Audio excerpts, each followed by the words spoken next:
रूहानियत में जो डूबते वो दो किस्म के नजर आते। एक है सत्कर्म करने वाले और एक है कुकर्म करने वाले। ये दो किस्म के मैंने देखा। लादेन एक नमाजी इंसान था। वो लादेन एक खुद को नेक समझता था।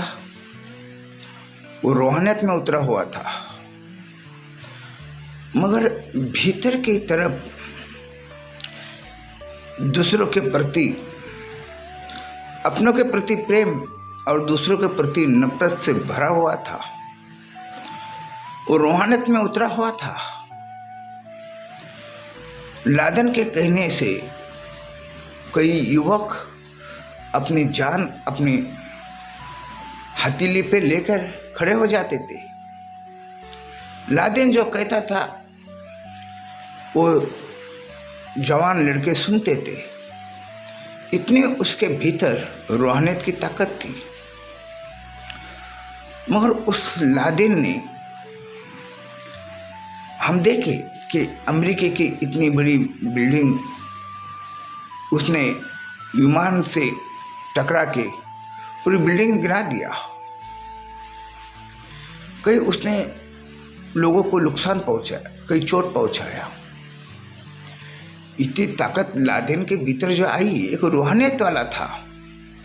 बात तो दिन की करता था, बात तो तालिबान की करता था, मगर भीतर से पूरी तरफ से नफरत से भरा हुआ था। हम देखते हिटलर भी, हिटलर कोई आम इंसान नहीं था। वो एक धार्मिक इंसान था। जू के प्रति उसके भीतर नफरत उसने पाल के ले लिया। उसने 10 लाख जू की हत्या कर दी। कई घर उसने उजाड़ा, कई लोगों का जीवन उसने बर्बाद कर दिया और आखिर को खुद भी बर्बाद हो गया। कोई भी हो, लादेन की भी मौत बर्बादी के कारण बनी, नफरत के कारण बनी। हिटलर की भी मौत नफरत के कारण बनी। ये लोग भी इतना आसान से नहीं मरे, ये भी तड़प तड़प के मरे। हम देखते हैं सिकंदर के बारे में जब हम पढ़ते हैं, सिकंदर ये रूहानियत वाला इंसान था। यूं ही सिकंदर नहीं था। वो सिकंदर के कई आध्यात्मिक गुरु थे। सिकंदर को फकीरों से, संतों से एक लगाव था। और फिर उस इंसान के भीतर जो इंसान परमात्मा की बात करता था, ईश्वर की बात करता था, और वही इंसान दुनिया जीतने निकला। क्या हासिल किया उसने?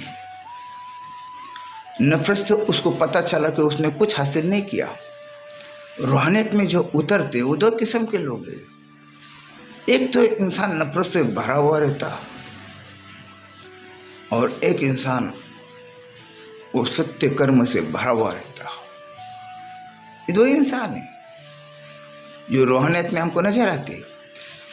कई लोगों को मैंने देखा रूहानियत के भीतर उतर जाते, मगर वो कुकर्म करने लगते, वो लोगों का विनाश करने लगते। करनी काटा करना, भूत बाधा पहुंचाना, लोगों का नुकसान करना, किसी से पैसा लेना और किसी का नुकसान करना, ये रूहानियत में होता है। इसीलिए तो रूहानियत बदनाम भी है। कई लोग अपने फायदे के लिए रूहानियत में उतरते। एक मकसद होता कि मैं जीन हासिल करूंगा, मैं वो हासिल करूंगा, मैं ये सिद्धि हासिल करूंगा। ये सिद्धि के चक्कर में तो लोग रूहानियत में लोग तपस्या करते। और सिद्धि प्राप्त कर लेते और लोगों को नुकसान पहुंचाते। इस्लाम के भीतर चमत्कार को मनाइए, सिद्धि को मनाइए। इसलिए इस्लाम के भीतर कोई इतना डूब नहीं पाते। मगर मैंने देखा जो रूहानियत में उतर जाता हो, जो सत्य से भर जाता हो, वह सभी को मालिक के बंदे समझने लगता, सब उसके अपने हो जाते, कोई उसके लिए पराया नहीं रहता, ना उसके भीतर कोई द्वेष आ जाता, सब निकल जाता। तभी तो वो महावीर बनता, तभी तो बुद्ध बनता, तभी तो मोहम्मद बनता। मोहम्मद कोई एक कौम के लिए इस्लाम नहीं लाया, वो सभी के लिए लाया। बुद्ध ने सिर्फ क्षत्रियों को नहीं दिया, शूद्रों को भी दिया। भीतर से जो नफरत थी वो तो भीतर उतरते खत्म हो जाती। और फिर हम देखते समाज के भीतर लोग मंदिर दरगाह जाते हैं, वो कभी खुद का भला करने के लिए जाते तो कभी दूसरे का बुरा करने के लिए जाते। अक्सर कई जगह ऐसी है कि वहाँ पे लोगों का बुरा किया जाता। हम देखते कई देव देवता के जगह पे कहीं पेड़ को खिल्ला बांध दिए, कहीं चप्पल ठोक दिए, कहीं भावली लगा दिए, कहीं लुम्बू बांध दिए। ये अलग अलग हम जब देखते कई देवस्थान के ऊपर, तो ये सब कुकर्म नजर आता, सत्कर्म नजर नहीं आता। हमने देखे साईं बाबा को, साईं बाबा भी रूहानियत में उतरे हुए थे। सभी उनके थे। आज भी शिरडी में देखो आपको मुसलमान नजर नहीं आएंगे, आपको सब नजर आएंगे, हिंदू क्रिश्चियन, जो भी इस देश के भीतर इंसान है, हर धर्मों में बटा हुआ है, मगर वो जाता है साईं के दरबार। वो क्यों जाता? हमने देखा अजमेर शरीफ में सब जात धर्म के लोग जाते। क्यों जाते? क्योंकि वो सत्कर्म से भरे हुए थे। उनकी निगाहों में कोई जात धर्म नहीं है, उनकी निगाहों में एक मानवता है, मानवता के प्रति प्रेम है, मानवता के प्रति कल्याण की सोच है। इसीलिए लोग वहाँ जाते। मैंने आज तक नहीं सुना कि शिरडी को लोग करने काटे करने जाते हैं, क्या तो अजमेर को जो लोग जाते किसी का बुरा करने जाते हैं। यहाँ पे आपको खुद का भला करने जाने वाले लोग नजर आते, क्योंकि वो सत्कर्मी थे। और सत्कर्मी के पास सारे धर्म मजहब के लोग पहुंच जाते। कोई इंसान आपको ऐसा नहीं मिलेगा वहां पे कि लोगों की बुराई के लिए जा रहा हो। वो बुराई कर ही नहीं सकते दूसरों का। जो रूहानियत में उतरते वो दो किस्म के रूहानियत वाले हैं।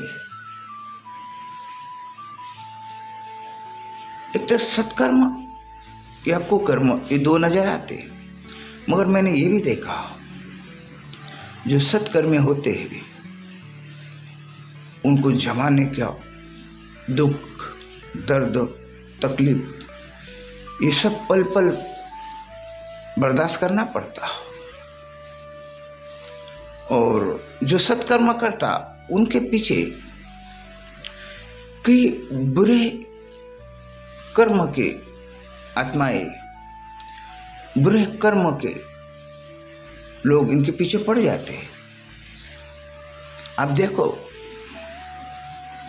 ख्वाजा गरीबी नवाज जब अजमेर आए तो उनको कई लोगों ने तकलीफ पहुंचाई, और वो सत्कर्मी थे इसलिए उनको लोगों ने तकलीफ पहुंचाई। अगर वो कुकर्मी होते तो लोगों ने उनको तकलीफ नहीं पहुंचाते, लोग उनसे डरते। मगर गरीबी नवाज सत्कर्म वाले थे। साईं बाबा ये सत्कर्म वाले थे, लोगों ने उनके ऊपर जुर्म किए, उन्होंने सहा, उन्होंने दुश्मन को भी अपना माना। दुश्मन कोई है ही नहीं, जो भी है वो अपने है। मैंने कई बार मोहम्मद साहब की कहानी सुनाने की कोशिश किया। मोहम्मद साहब के ऊपर एक बुढ़िया कचरा फेंकती थी, ये किस्सा मैं कई बार सुनाया। कचरा फेंकने वाले को भी वो अपना समझते थे, क्योंकि भीतर से सत्कर्म भरा हुआ था। जो कचरा फेंकती वो भी अपना है, और जो उन पे फूल फेंकती थी वो भी समझते थे वो भी मेरी अपनी है। इसीलिए तो जब वो कचरा फेंकने वाली बीमार गिरी तो उसके घर चले गए उसकी हालत पूछने के लिए, और फिर उसकी बीमारी के लिए दुआ की। उसने कचरा फेंकने वाले से कहा, मैं तेरे लिए दुआ कर रहा हूँ, तू जल्दी ठीक हो जा, तू फिर से मेरे ऊपर कचरा फेंक, मुझे कोई इतराज नहीं तेरे से, मुझे तुझसे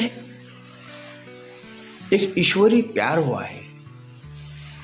तब तो उस कचरा फेंकने वाले उनके ऊपर ईमान लेकर आ गई। कचरा फेंकने वाले ने पहचान ली, ये सत्य कर्म करने वाला पैगंबर है, ये कोई कुकर्म करने वाला पैगंबर नहीं है। कई लोग उनके ऊपर पत्थर बरसाए, उनको चोट पहुंचाए, उनका अपमान करते थे, उनको गाली देते थे, उनको तकलीफ देते थे, वो सभी का स्वीकार कर लिए। जब इंसान के भीतर, रूहानियत के भीतर जब सत्कर्म उतर जाता, वो सत्य से भर जाता। ऐसे कई साधु संतों ने जीवन के भीतर लोगों की तकलीफ को सहाय, सत्कर्म के वजह से ही सहाय। लादेन जो था वो भी एक रूहानियत से भरा हुआ इंसान था। वो क्या आम इंसान नहीं था, वो कोई मामूली इंसान नहीं था, रूहानियत से भरा हुआ इंसान था। मगर भीतर कुकर्म आने से अपना पराया नजर आने लगा, और फिर उसने लोगों का विनाश किया, और खुद का भी परिवार का विनाश हुआ। तुम जब दूसरे का विनाश करते हो तो तुम्हारा भी विनाश होता ही एक दिन। गरीबी नवाज का विनाश नहीं हुआ, उनका जाने के बाद भी, उनके देह जाने के बाद भी आज भी जीवित है सत्कर्म के लिए, अच्छे कर्म करने के लिए। अब उनके ऊपर, उनके दरगाह के ऊपर लोग इल्जाम लगा रहे, उस बाबा का अपमान कर रहे, फिर भी वो जीवित थे, वो लोग आनंदित थे, क्योंकि पीरों को पता है बुरे भी मेरे है, भले भी मेरे है। और इसी बात का लोग फायदा उठाते, सत्कर्म करने वाले को तकलीफ पहुंचाते।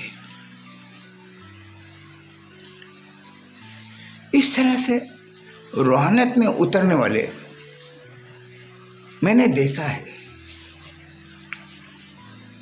जो सिद्धि के पीछे दौड़ते, कुकर्म के पीछे दौड़ते,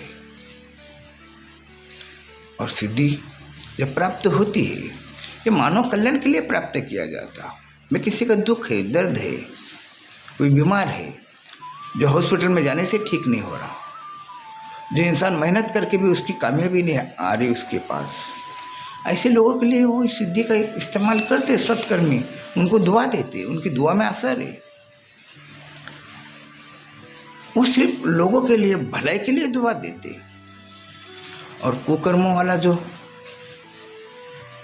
वो लोगों की किसी का भला चाहता और किसी का बुरा चाहता,